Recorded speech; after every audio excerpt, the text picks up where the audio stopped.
NBC, the national broadcasting company.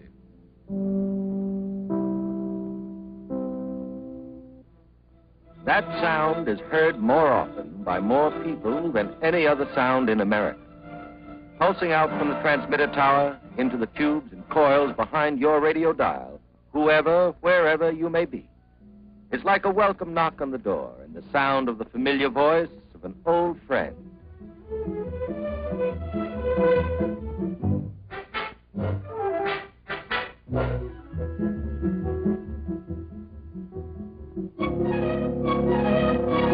The welcome voice of NBC speaks many languages, music, the crosstalk of forum and discussion.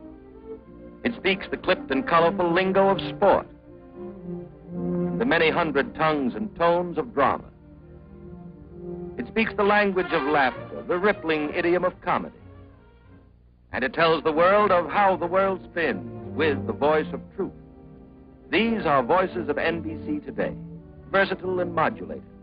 But do you remember more than 20 years ago when radio was learning to talk? Secretary of State Charles Evans Hughes defended the Harding administration course on the League of Nations today when asked whether it wasn't time for the Republican Party to give the people an unequivocal statement in regard to its position on the world court. He denied that its voice was a whisper crackling with static, and you stayed up till 3 scratching a crystal with a wire cat's whisker to log Pittsburgh 50 miles away. And then radio moved up from the cellar to the parlor, its earphones replaced by a handsome cone speaker, big enough for Dad to get his whole head in as he still tried for distance. Maybe Cincinnati direct on a clear evening.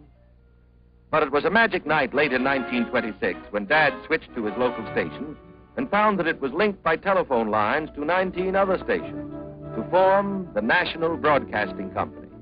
The creation of this pioneer network meant that a broadcast originating from any of these affiliated stations could be heard clearly in the area served by all the others, and always at the same spot on Dad's dial. Now radio was going places, and NBC went with it, extending its network from coast to coast, spanning the nation, to bring the on-the-spot, play-by-play report of Graham McNamee describing the doings in Pasadena's sunny Rose Bowl to winter-bound listeners in New York.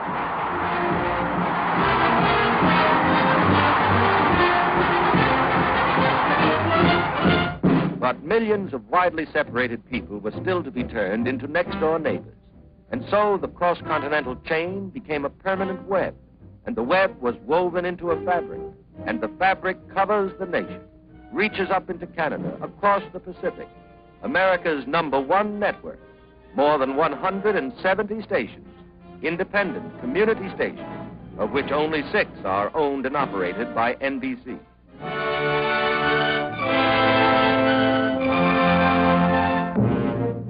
But to affiliates and key stations alike, the industry's focal point is in Radio City, the city within a city. Here at New York's Rockefeller Center is home site and hearth side for the NBC family. And here the welcome mat is laid out for over 500,000 visitors a year, friends from all over the world who've dropped in to see what goes on behind their radio dial.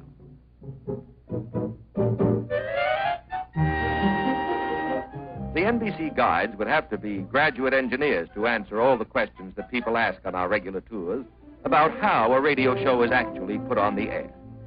That was a simpler story in the old days when this antique master control desk took only one man to operate.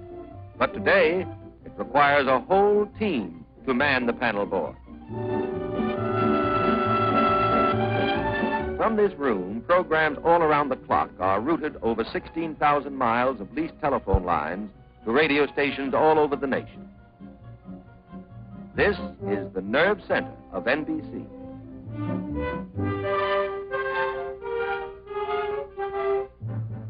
You know, what you hear on the air represents only a fraction of the effort that goes into network radio.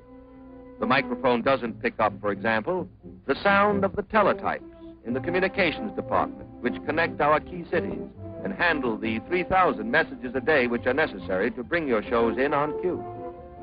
You can't tune in on the traffic department either, but without it, no telling what you'd get. For on this board, every minute of the broadcast day is programmed weeks in advance to be constantly checked and rechecked for split-second transmission to the proper station. Our guests naturally always want to see some of the voices that they hear every day at home. So they usually stop in on a rehearsal studio. Here, behind a soundproof window, they can eavesdrop on a popular daytime serial, getting a final run-through before airtime. Thank you, nurse. Do you want me to stay, Doctor? No, it won't be necessary, thank you, nurse. Yes, Doctor. Sit down, Mrs. Everett, please. Well, Doctor, maybe you found out what's wrong with my husband. Maybe you can tell me about him. All those other doctors...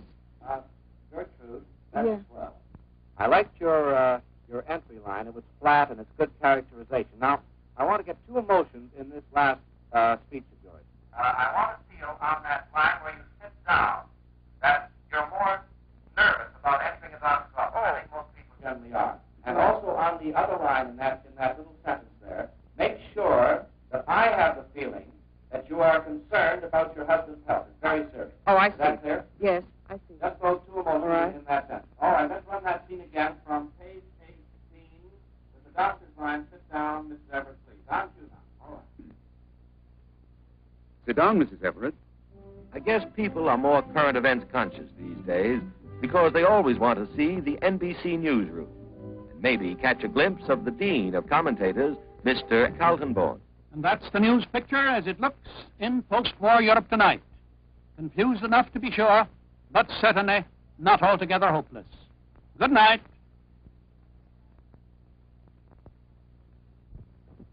Well, I've just helped turn another day over to history.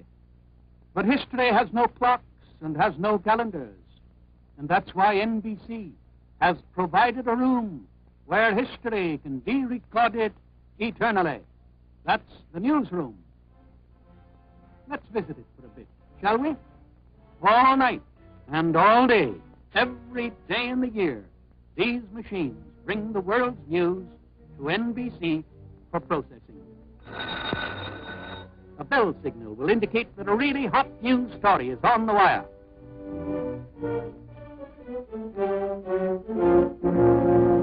Usually, they just tick away the ordinary, everyday facts about the daily doings of humanity, scarcely pausing between stories on the national debt, the international crisis, and the national lead. It is our job here to sift these facts, to analyze and evaluate them, bring them into focus with their background, and turn them into stories for radio's newspaper, the only newspaper which is perpetually going to press. Radio's magnificent job of reporting the news is a matter of record. Very little of note has occurred in the last 20 years that hasn't cut a groove in the wax of NBC's permanent transcription file. Radio is not just a thing of the moment. Reserved for all time in its archives are the sounds, the words that history made and spoke as they happened, while it was actually happening. And there's the Winnie Mae now, winging her way in with a new world's record. Around the world in the record time of 8 days, 15 hours, and 15 minutes. The crowd's rushing out on the field to meet the ship as it taxis up the runway. And from where I am, I can't see Getty, but that looks like Wiley Post now, getting out of the plane. I've got the NBC microphone through this crowd, and it just...